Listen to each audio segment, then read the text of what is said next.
자, 오늘의 본문은 이제 예수님이 공적으로 가르치신 사역은 이제 마감하는 장면입니다. 이제 예수님이 이제 십자가로 가까이 가는 이제 장면인데요. 그동안 다양한 부류의 사람들이 예수님에게 질문을 했죠. 여러 주에 걸쳐서 우리가 살펴보았습니다. 불순한 의도로 예수님에게 질문을 던졌습니다.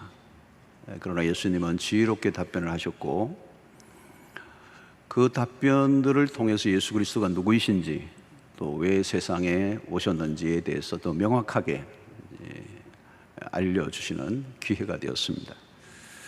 우문을 했지만 아주 현답을 하시고, 또 잘못된 그 질문 속에서도 예수님은 당신이 누구이신지를 명확하게 사람들에게 알려주신 것입니다.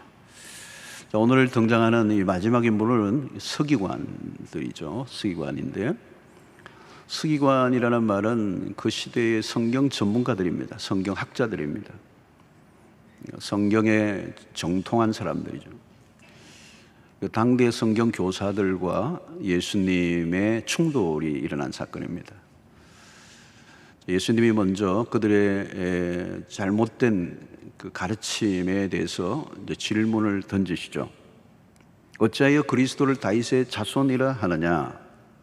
예수님이 이렇게 날카로운 질문을 던지셨습니다. 이 질문 안에는 뭐가 있느냐 하면, 너희들이 과연 성경을 알고 있는가 하는 것입니다. 성경을 제대로 알고 있는가? 제대로 알고 있다면 그리스도와 다윗의 관계를 알 것이라는 것입니다. 그리스도가 다윗의 자손이 아니라 다윗의 주가 되신다. 예수님이 그 말씀을 하셨습니다. 이것은 예수님이 그냥 주장하신 내용이 아니고 성경에 의한, 성경에 근거한 말씀이죠. 37절에 보니까 다윗이 그리스도를 주라 하였은저, 이 주는 그리스도를 말하는 거죠. 그리스도를 주로 하였은적 어찌 그의 자손이 되겠느냐 하시니 많은 사람이 즐겁게 듣더라. 그리스도는 육신적으로는 다윗의 계보, 후손입니다. 마태복음 1장 1절에도 다윗과 아브라함과 다윗의 자손 예수 그리스도의 계보라. 예수님의 족보를 보면 그 아브라함과 다윗의 후손으로 그리스도가 오셨습니다. 그런 의미에서 서기관들이 이 말한 것은 틀린 것이 아닙니다. 다윗의 후손으로서의 그리스도. 그런데 문제는 부분적인 이해라는 것입니다. 서기관들은 전체를 알지 못하고 부분에 사로잡혀 있었던 것이죠. 그들은 구약이 말씀하고 있는 핵심적 내용을 알지 못했습니다.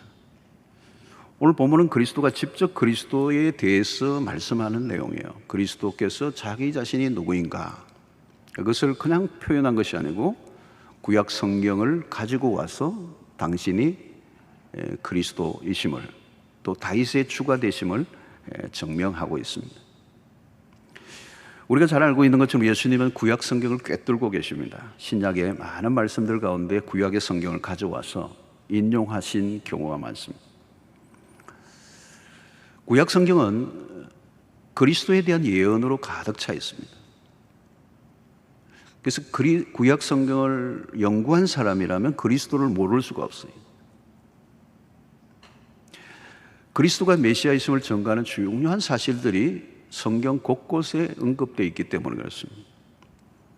사무엘하 7장 12절에 보면 내 수완이 차서 내 조상들과 함께 누울 때에, 다윗에 대한 얘기죠, 내가 내 몸에서 내 씨를 내 뒤에 세워 그의 나라를 견고하게 하리라. 이 메시아에 대한 예언입니다. 여기 그의 나라라는 말은 이스라엘 나라만을 얘기하는 왕이 아니고 온 우주 만물을 통치하시는 왕이신 예수 그리스도에 대한 예언이에요. 이사야 9장 7절에 보면 그 정사와 평강의 더함이 무궁하며 또 다윗의 왕자와 그의 나라에 군림하여 그 나라를 굳게 세우고 지금 이후로 영원히 정의와 공의로 그것을 보존하실 것이라. 만군의 여호와의 열심히 이를 이루시리라. 이 결국은 메시아에 대한, 그리스도에 대한 예언입니다. 그렇기 때문에 예수는 2000년 전에 존재하셨던 분이 아니고 영원 전부터 존재하셨던 분이십니다. 창세기에 인간이 타락했을 때 뱀의 머리를 짓밟을 것이라고 하는 창세기 3장 15절에 원시 복음이 있습니다. 그 뱀의 머리를 짓밟으실 분이 누구냐? 바로 예수 그리스도를 말하는 것이죠. 예수 그리스도에 대한 예언이 인간이 타락한 직후부터 이미 나와 있어요. 무엇보다 다윗이 직접 메시아에 대한 예언을 했다고 예수님이 밝히고 계십니다. 오늘 본문 36절을 보면 다윗이 성령에 감동되어 친히 말하되 주께서 주께 이르시되 내가 내 원수를 내 발 아래에 둘 때까지 내 우편에 앉았으라 하셨도다 하였느니라. 이것은 시편 110편 1절의 말씀을 인용하셔서 다윗에 대한 얘기를 하시는 겁니다. 다윗이 주라고 지칭하신 분이 누구이신가? 바로 지금 그리스도이시라는 겁니다. 그러면 다윗이 아직도 태어나지 않은 그리스도에 대한 이 비밀을 어떻게 알 수 있었을까? 그것을 성경이 뭐라고 얘기합니까? 성령의 감동이 되어. 자, 이것을 히브리서 기자는 히브리서 1장 14절에서 언급을 하고 있습니다. 신약과 구약 전체에서 아주 일관성 있게 초점을 맞추고 있는 한 분에 대한 예언들이. 자, 예수님이 구약을 언급하시는 이유는 뭡니까? 예수님이 친히 구약의 모든 예언을 성취하실 분임을 드러내고 있는 것입니다. 어느 날 갑자기 툭 떨어지신 분이 아니고. 자, 여기 매우 중요한 이 본문의 큰 이슈는 예수는 과연 메시아이신가라는 겁니다. 가장 중대한 질문이에요. 가장 근원적인 질문입니다. 2000년 동안 계속 물어오던 질문이에요. 오늘 우리에게도 마찬가지입니다. 예수는 누구이신가? 라는 질문입니다. 예수는 누구이신가? 라고는 이 질문을 여러분들이 받으신다면 어떻게 답을 하시겠습니까? 그 답변에 따라서 모든 게 갈라져요.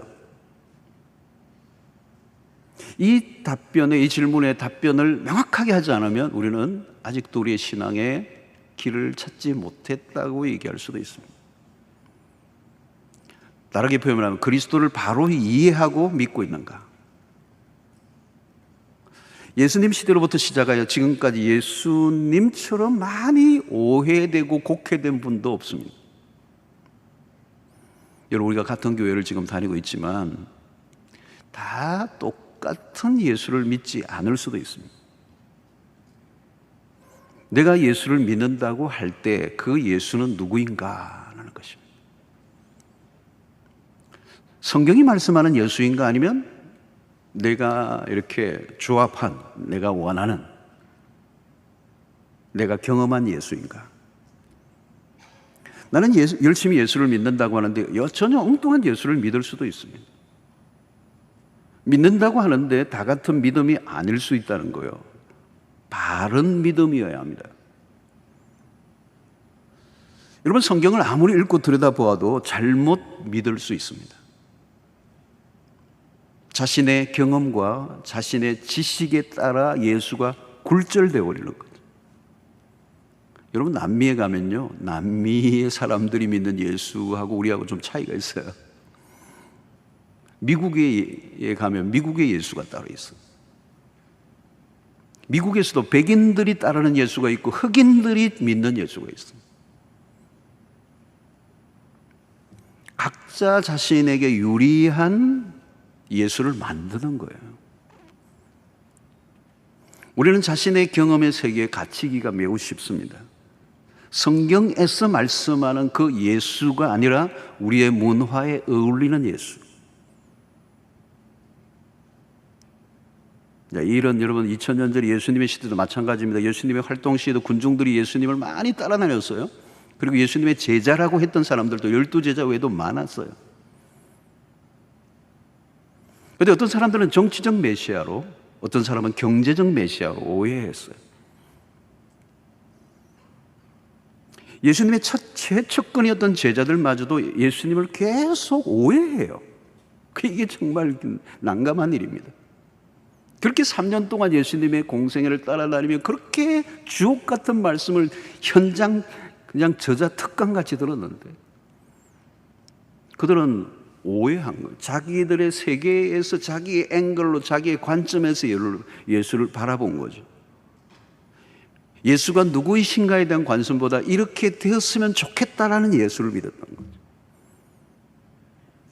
사람들은 로마로부터의 해방을 너무도 간절히 원하기 때문에 그들은 어떤 면에서 그 시대적 상황 속에서의 정치적 메시아, 이 굶주림으로부터 해방시켜줄 빵의 메시아를 찾았어요. 그러니까 예수님의 오병이어의 기적의 사건은 그게 정점을 달하는 겁니다. 여러분 생각해 보십시오. 한 2만 명의 사람들이 그냥 떡을 떼는데 끊임없이 떼어서 사람들을 먹이게 될 때 이 기적의 현장을 본 사람들을 열광하는 거죠.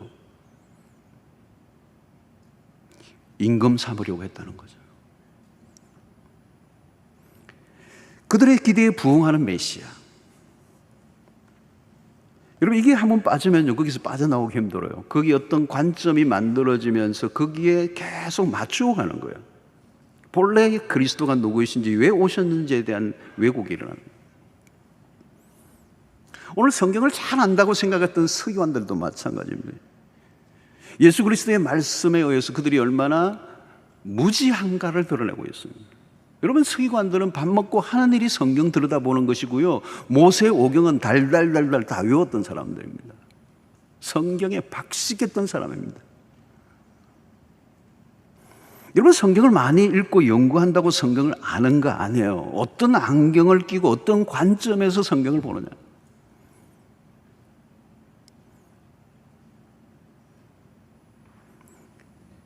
예수에 대한 잘못된 관점, 그래서 당시 예수를 정치적으로 공격하는 사람들이 있었고 종교적으로 공격하는 사람이 있었고 신학적으로 공격하는 사람도 있었고 우리가 몇 주에 걸쳐서 계속 봤던 대상들입니다. 그들이 무슨 질문을 하는가 보면 그들의 안에 가지고 있는 관점을 알 수가 있죠. 무슨 생각을 하는 거죠? 예수를 진정으로 알려고 질문한 게 아니라 자신의 어떤 목적을 가지고 질문을 던집니다. 서기관들은 이미 그들 안에 만들어진 메시아 간이 있었습니다. 상당히 그들 가운데는 많은 경우에는 이미 정치화되어 있었습니다. 그들은 메시아의 땅의 통치를 믿고 있었던 거죠. 여러분 고정관념이 참 무섭습니다. 고정관념 이미 세팅이 되고 있는 거죠. 이 컴퓨터 같으면 딜리트하고 지워버리면 되는데 이게 안 되는 거예요. 자신이 한번 어떤 것을 경험하고 나면 그 경험을 부정하기가 힘들어요. 그게 인간의 한계입니다. 우리는 한쪽을 보는 순간 한쪽을 못 보는 거잖아요. 어디에 한번 빠지면 다른 쪽을 현저하게 놓치고 있다는 사실이잖아요. 어떤 부분을 많이 안다는 말은 어떤 부분을 많이 모른다라고 하는 말과도 같은 얘기잖아요. 문제는 뭐냐면 자신이 알고 있는 것이 전부라고 믿는 것.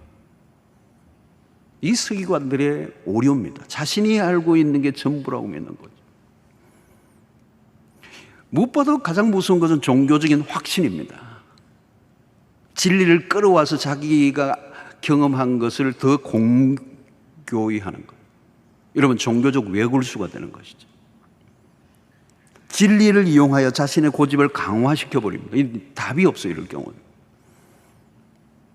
사랑하는 성도, 우리는 언제나 내가 알고 있는 것이 잘못될 수도 있다는 태도가 필요해요. 여러분 가장 무서운 게 뭡니까? 자기의 무지를 인정하지 않는 태도. 죽어도 우겨요.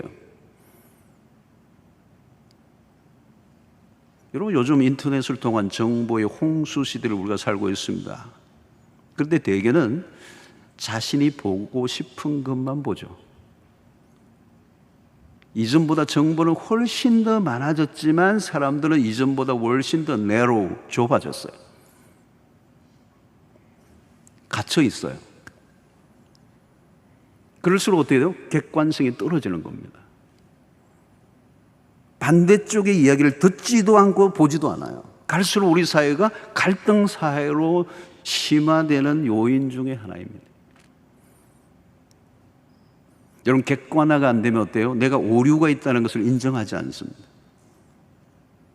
그러면 자기 신념이나 사상을 갈수록 심화시키죠. 그게 강해지면 극단론자가 되는 겁니다. 극단론자가 된다는 말은 뭘까요? 투쟁적인 사람이 된다는 겁니다. 우리 주변에 그런 분들이 있죠, 여러분.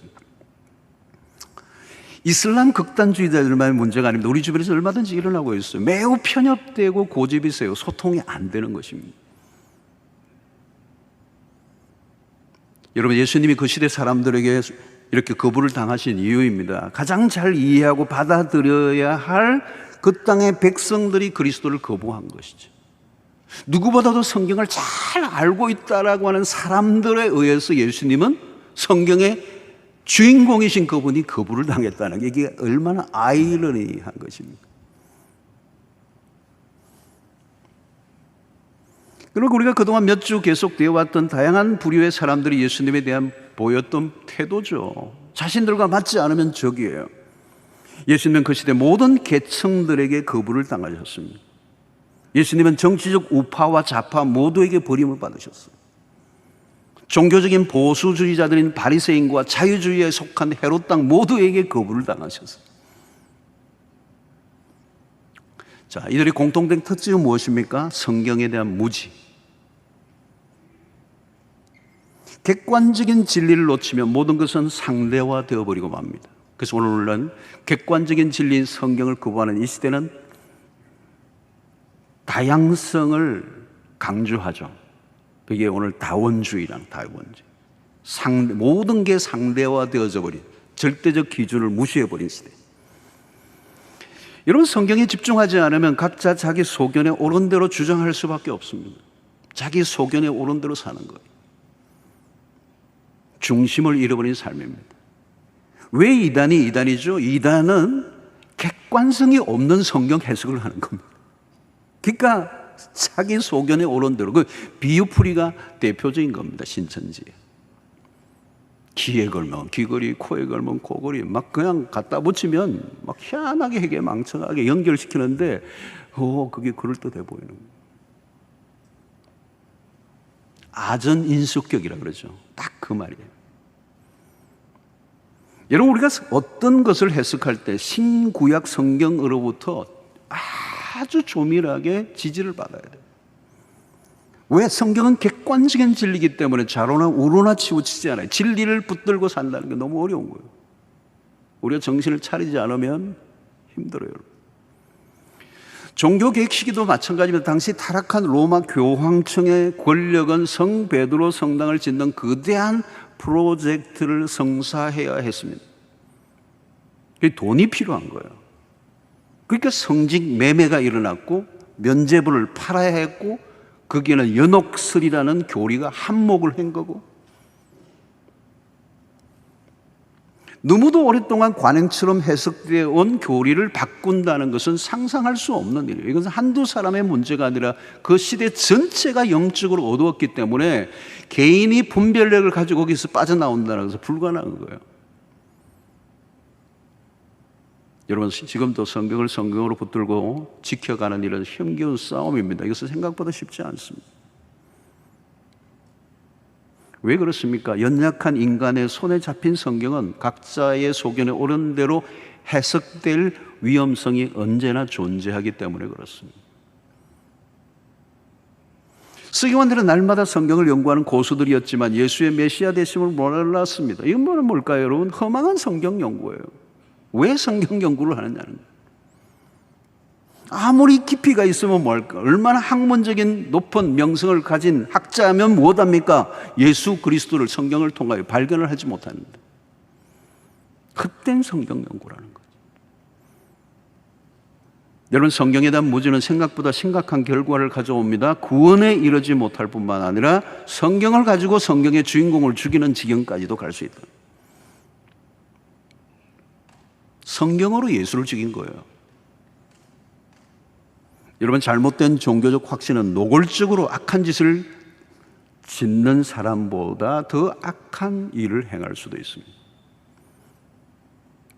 사람을 죽이는 일도 성경을 통하여 합리화시킬 수 있기 때문에 그렇습니다. 자, 이들이 왜 예수를 죽이려고 했는가? 가까이는 그들의 자리가 불안해졌기 때문입니다. 예수님의 가르침은 당대의 랍비들을 능가했습니다. 서기관들을 능가했습니다. 예수님이 성전에서 말씀을 가르치시자 가장 누가 긴장을 했겠습니까? 그 시대의 말씀을 가르치는 교사인 서기관들이. 그들은 위기를 느꼈어요. 그들은 성경이 성경대로 가르치는 것보다 더 자기 자신의 자리에 관심을 가졌어요. 이들을 가르쳐서 우리는 소위 보신 신학자라고 해요. 자기 몸을 보호하는 것이 목적이 된 신학자들. 그들은 자신들의 기득권을 지키는 일에 모든 에너지를 집중했습니다. 오늘 38절 40절의 말씀이죠. 예수께서 가르치실 때 이르시되 긴 옷을 입고 다니는 것과 이 눈에 띄기 위해서 긴 옷을, 시장에서 문안받는 것과 해당의 높은 자리와 잔치의 윗자리를 원하는 서기관들을 삼가라. 그들은 과부의 가산을 삼키며 외식으로 길게 기도하는 자니 그 받는 판결이 더욱 중하리라 하시니라. 여기 계속 눈에 띄는 단어가 하나 있는데 자리라는 단어입니다. 자리. 이들은 존경받는 자리에 있었죠. 존경을 받는 이유는 성경을 해석하는 자리였기 때문에 그 성경의 권위 때문에 존경을 받았던 거예요. 그런데 그들은 성경의 권위를 회속하는 역할을 했습니다. 그리고 높은 자리, 잔치의 윗자리, 눈에 띄도록 긴 옷을 입고 다녀요. 이 모든 얘기들은 그들이 얼마나 변질되어 있는가를 말합니다. 왜 변질되었을까요? 하나님의 말씀을 말씀으로 이해하지 못할 때. 성경을 해석하는 것이 하나의 직업이 되어 있는 사람들. 어쩌면 오늘 교육자들의 모습일 수도 있어요. 하나님을 섬기는 것보다 자신의 야망을 채우는 일에 열심이었던 사람들. 세월이 흐르면서 서기관들이 예수님 당시 이렇게 변질되었다는 것이죠. 그 성경을 읽었지만, 연구를 하지만 성경이 무엇을 말하려고 하는지를 전혀 알지 못한 상태에 있었다. 자, 사랑하는 성도, 오늘 우리는 이 말씀들을 통해서 종합적으로 한 세 가지를 정리해 볼 필요가 있어요. 첫 번째, 우리가 중요한 것은 성경의 무지에서 벗어나야 한다는 거죠. 여러분, 다른 무지보다 성경에 대한 무지가 위험한 것입니다. 여러분, 요즘 우리는 성경을 이해하는 데 도움을 주는 책들이 참 많아졌어요. 여러분, 막 관심만 가지면요, 성경을 정말 명쾌하게 이해할 수 있는 툴들이 너무 많아졌어요. 여러분, 조금만 관심을 가지면. 성경을 여러분 안다는 것은 쉽지 않습니다. 성경이 꽤 두껍잖아요, 여러분. 이 두꺼운 거잖아요. 66권 말이죠. 신구약. 그래서 통합적으로, 전체적으로, 종합적으로 바르게 이해한다는 것은 시간의 투자가 좀 필요해요. 성경에 무지하면 신앙이 자랄 수 없습니다. 우리의 믿음의 근거는 성경에 있기 때문에. 사람들은 오늘날 많이 아는 것 같은데 피상적으로 알고 있을 때가 많아요, 성경을.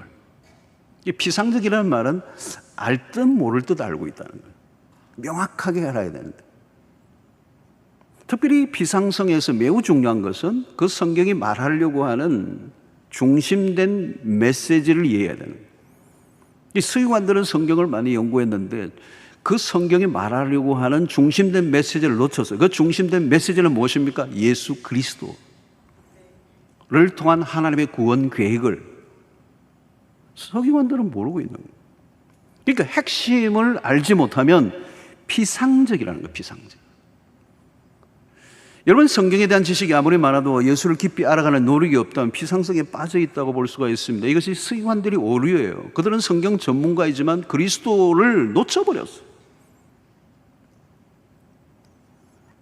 그리스도가 빠지면 모든 것은 피상적인 주제일 뿐입니다. 요즘 여러분 사람들이 잡학이 많죠. 잡학이라는 게 있는지는 모르겠지만 잡학, 아는 게 너무 많아. 요즘 인터넷이 우리에게 준 이게 혜택인가요? 인터넷 시대가 열리면서 정보의 평준화가 일어났어요. 그런데 문제는 뭘까요? 너무 많은 것을 정보는 쏟아지는데 사람들은 점점 좁아진다는 사실이에요.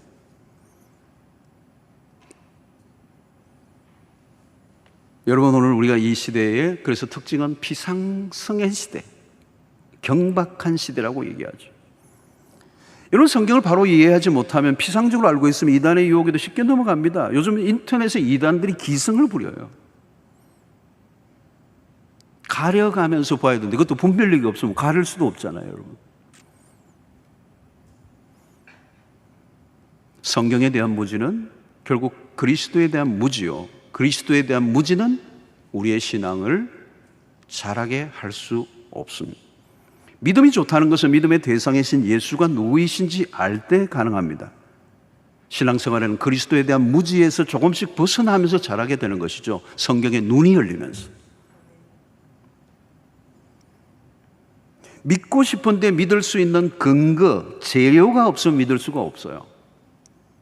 그래서 성경을 온전히 알아가는 일은 하루아침에 이루어질 수 있는 일이 아니기 때문에 우리는 계속 조금씩 그 성경의 눈을 열어가는 거죠. 저도 성경의 눈이 조금씩 열려가고 있는데 다 열린 게 아니에요. 저의 간절한 기도가 하나 있다면 성경에 온전하게 눈을 열어주십시오. 사랑하는 성도들, 오늘 같은 시대에 성경에 대한 무지로는 무지의 상태에 있다면 밀려오는 무신론적 이 문화, 이 공격 앞에 버텨낼 수가 없어요. 성경을 가볍게 여기는 한 신앙은 미래를 보장할 수가 없는 시대. 사랑하는 성도 여러분, 성경을 얼마나 읽으셨습니까? 올 연초에 작정하셨다면 계속 하시기를 바랍니다. 성경을 통해 예수를 알아가는 열정이 식지 않게 되기를 바랍니다. 그게 은혜의 핵심이에요. 성경의 무지로부터 벗어나는 거예요. 여러분, 종교교육 시대의 그 특징이 뭡니까? 모든 사람들이 성경의 무지 속에 있었던 거예요. 왜냐하면 이 사제들만 라틴어로 된 성경을 읽으니까. 일반 성도들이 성경을 가지고 있을 수도 없고 그 라틴어를 읽을 수도 없으니까, 이 고급 언어니까 사제들이 무슨 말을 하는지 알아듣지를 못하는 거예요. 성경의 무지가 중세 시대를 암흑기로 만들어버렸어요. 그래서 마틴 루터가 종교 개혁을 할 때 가장 큰 공헌은 독일어로 성경을 번역한 겁니다. 독일어로 성경을 번역해서 민중들, 모든 백성들에게 성경에 손을 쥐어서 읽도록 만든 영적 무지, 성경의 무지로부터 깨어나게 했던 것이 종교교육. 오직 성경으로, 그것이 종교교육의 정신이에요. 여러분, 오늘 우리는 이 성경을 다 들고 있습니다. 얼마나 놀라운 축복인지 모릅니다. 들고는 다니시는데 읽지는 않으시는 분들이 있다면 오늘 읽는 은혜가 있기를 바랍니다. 근데 저는 왜 이거 지퍼를 만들어 놨는지 모르겠어요. 옛날에는 지퍼가 없었어요. 비닐로 되어 있었고 이렇게 두꺼웠고, 요즘은 얇게 만들고 세련되게 만들고 컬러풀하고, 그리고 완전히 지퍼까지 다 해가지고 들고 다니기는 좋겠는데 닫으면 열자가 없는 거예요. 안 열어. 한 주간 동안 안 열고 주일날 교회 오실 때는 야, 그 성경책 어디 있나 찾아봐라.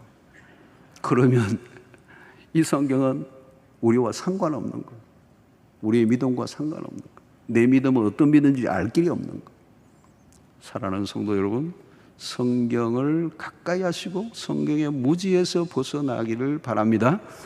자, 성경을, 두 번째 중요한 것은 성경을 자기 중심적으로 이해하려고 하는 거예요. 성경을 도구화하는 것입니다. 성경을 왜 공부하느냐 물으니까 어떤 분은 영적으로 성숙하기 위하여, 맞는 말이야. 좀 더 지혜를 얻기 위하여, 때로는 마음의 위안을 얻기 위하여,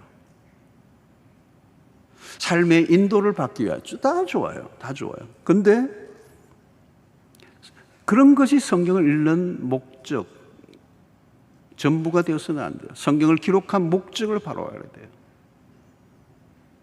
여러분, 성경은 전적으로 그리스도를 향하고 있습니다. 성경 공부를 위한 성경 공부가 되어서는 안 돼요. 성경을 통하여, 성경은 단순히 우리의 삶을 안전한 삶으로 도와주는 책으로만 사용해서는 안 돼요. 여러분, 우리가 매일 큐티할 때도 조심해야 합니다. 자기 쪽으로 유리하게 해석하고 적용하려고 하는 유혹,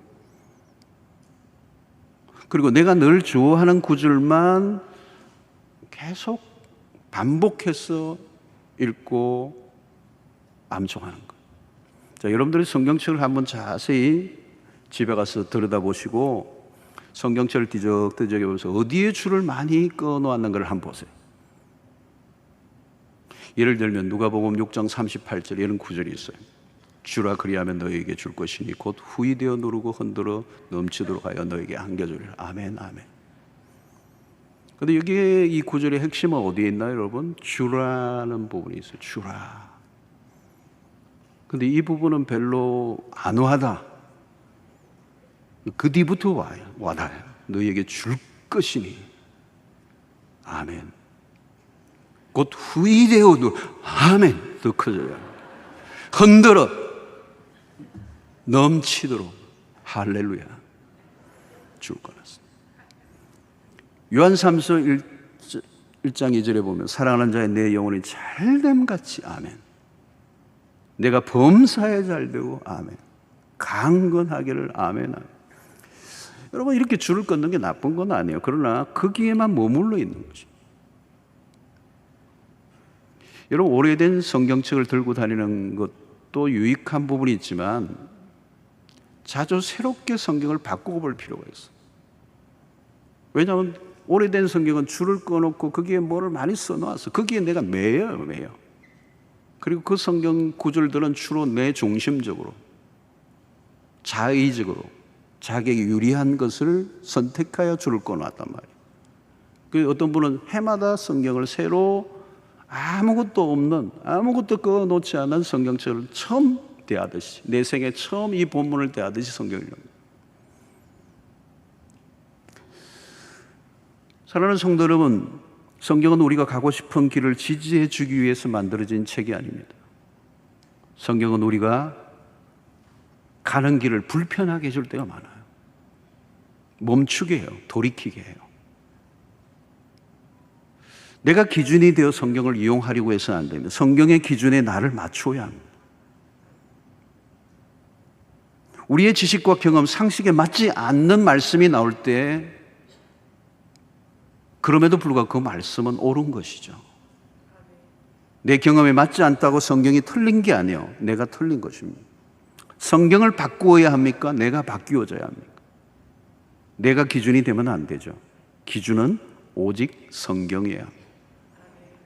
절대 기준은 성경밖에 없어요. 성경은 영원한 기준이 되십니다.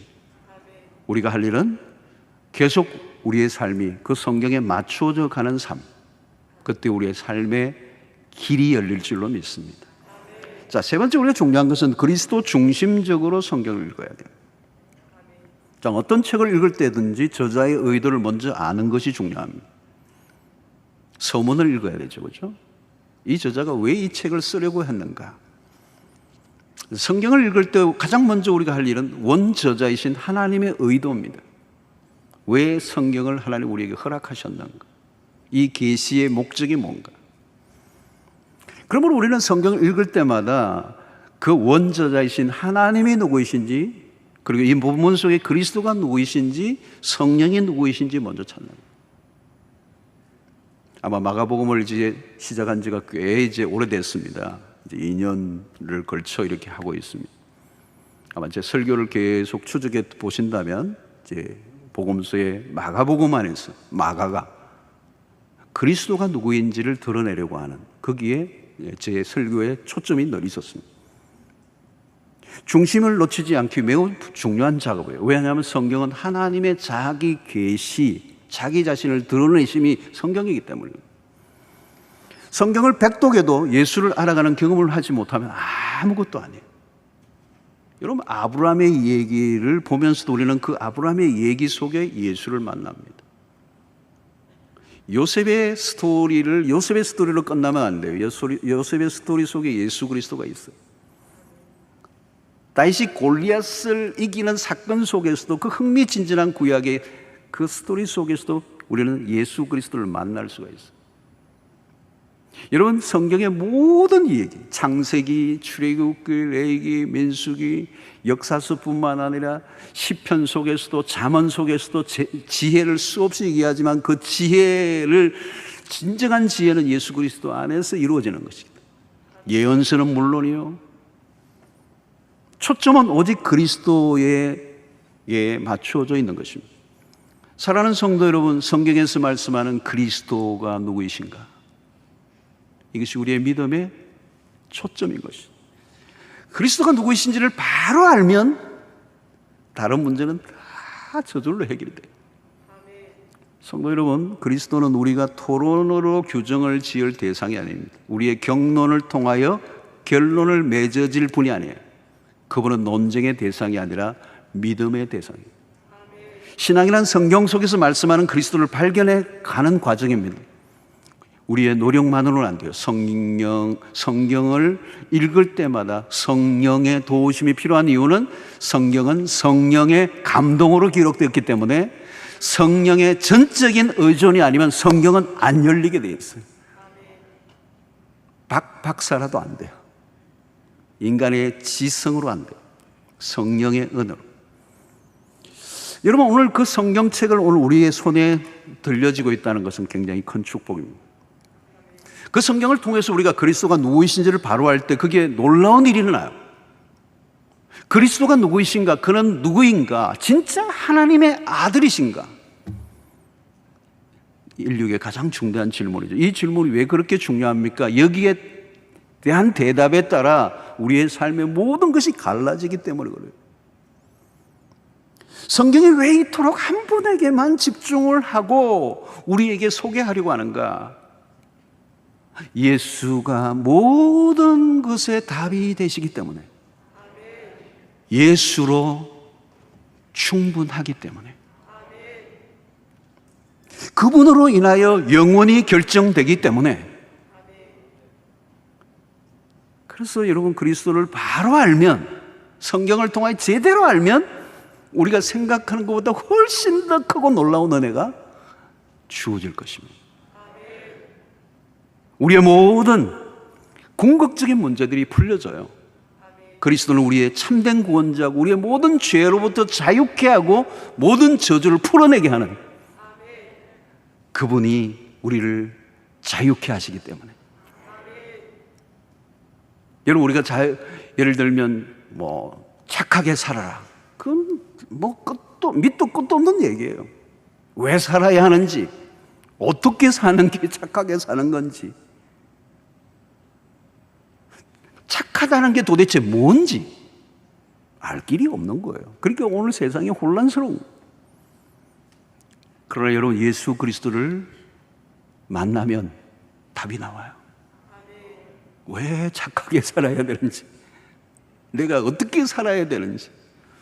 여러분, 그리스도를 알지 못하면 우리는 답이 없는 것입니다. 빛과 어둠이 구별이 안 되는 거예요. 내가 어떤 상태에 있었는가를 알지를 못해요. 그리스도가 누구이신지 제대로 알면 그 그리스도 앞에서 나라고는 존재가 명확하게 드러나고 내가 어떻게 살아야 할 것인가에 대해 길이 보이는 거죠. 그래서 여러분, 예수께서 직접 하신 당신에 대한 소개 가운데 명구절이 요한복음 14장 6절이잖아요. 이거 우리 함께 한번 읽으십시다. 시작. 예수께서 이르시되 내가 곧 길이요 진리요 생명이니 나로 말미암지 않고는 아버지께로 올 자가 없느니라. 내가 곧 그 길이요, 정관사가 붙었다는 사실이에요. 그 진리요, 그 생명이요. 그러므로 여러분, 신앙생활이라고 하는 것은 딴 게 아닙니다. 내가 무엇을 하려고 애를 쓰는 게 아니고요, 그리스도를 발견하면 저절로 그렇게 사라져요. 내가 그렇게 사라지지 않는다는 말은 아직 그분을 알지 못한다는 거예요. 예를 들면 내가 내 어떤 문제를 해결하기 위해서 어떤 낙심이 되었을 때 낙심의 문제를 해결하려고 하면 그 낙심이 저절로 해결되지 않아요. 그리스도를 온전히 알면 내 안에 평안이 오는 것입니다. 그리스도 안에서 오는 그 평안과 기쁨이 있는 거예요. 내가 주를 위해서 열심히 살려고 애를 쓰면 열심히 내 안에서 나오나요? 우리 안에서 나오는 열심은 오래 가지 않아요. 그러나 그리스도를 발견하면 그 안에서 헌신과 열정과 모든 게 나오는 거예요.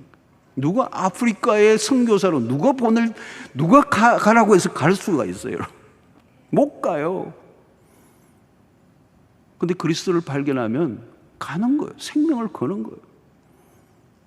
사랑하는 성도 여러분, 그리스도를 알고 믿는다는 것은 놀라운 일이에요. 여러분, 작은 사건이 아니에요. 그 성경을 통하여 그리스도의 눈을 뜰 때 우리의 삶의 모든 혼란이 사라지게 되는 것입니다. 모든 삶의 질서가 찾아오는 것입니다. 사랑하는 성도 여러분, 그러므로 성경을 읽는 이유가 뭡니까? 그리스도를 알기 위하여. 성경을 왜 공부해야 되죠? 그리스도를 더 알고 싶어서. 저는 목회를 하면서 날마다 그 마음이 들어요. 하나님 성경을 더 알고 싶습니다. 열심히 공부하거든요, 성경에 대해서. 성경에 관련된 공부, 성경을 공부하고 성경을 읽고 성경을 알아가면 갈수록 성경에 대해서 더 목마른 거예요. 그리스도를 알아가면 갈수록 그것이 왜 그렇게 중요한가를 알게 돼요. 모든 것은 그로부터 말미암았기 때문에. 그만이 오직 유일한 구원자이시기 때문에. 그만이 우리의 삶의 모든 답이 되시기 때문에. 그리스도를 알아가는 열심이 여러분들의 신앙의 여정의 최고의 주제가 되기를 바랍니다.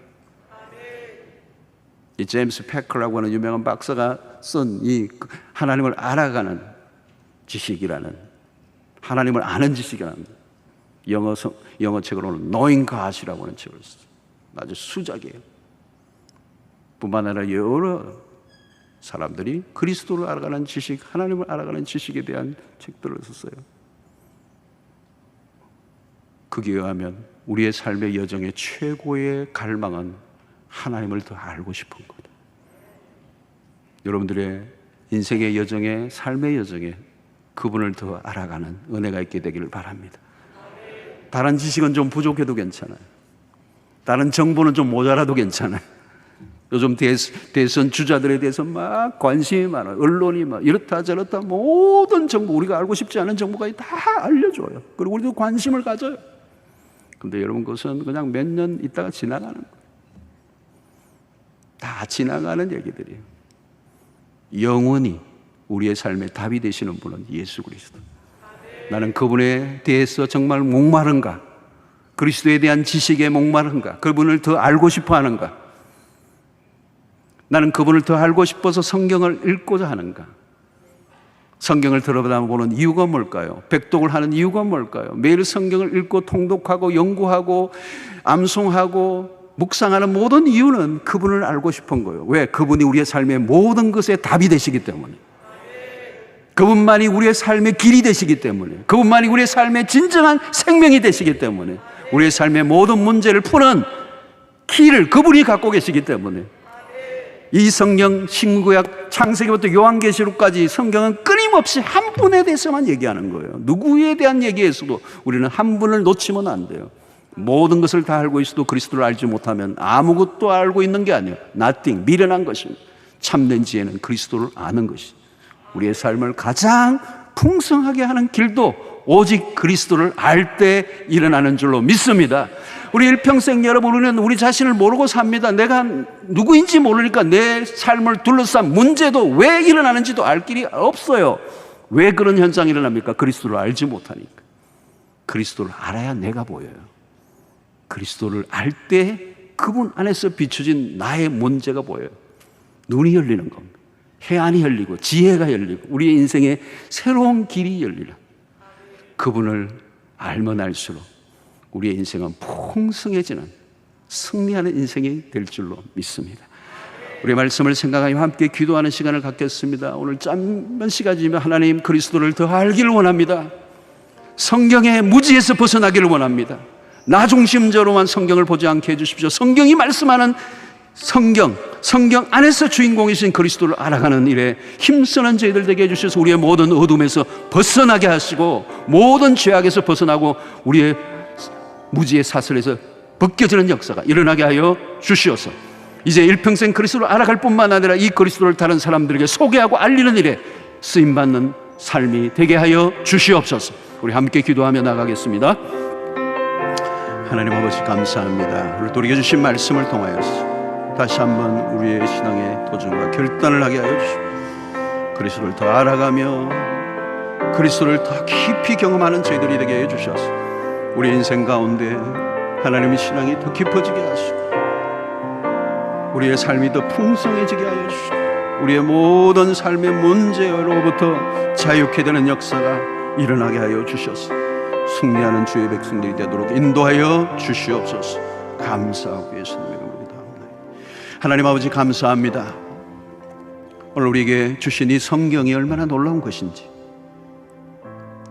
무엇보다 성경 속에 주인공이신 그리스도를 알아가는 은혜를 허락해 주셔서 우리의 삶에 모든 무거운 것들, 어두운 것들이 벗겨지고 진리 안에서 자유케 되는 그 구원을 누리는 하나님의 백성들이 될 수 있도록 인도하여 주시옵소서.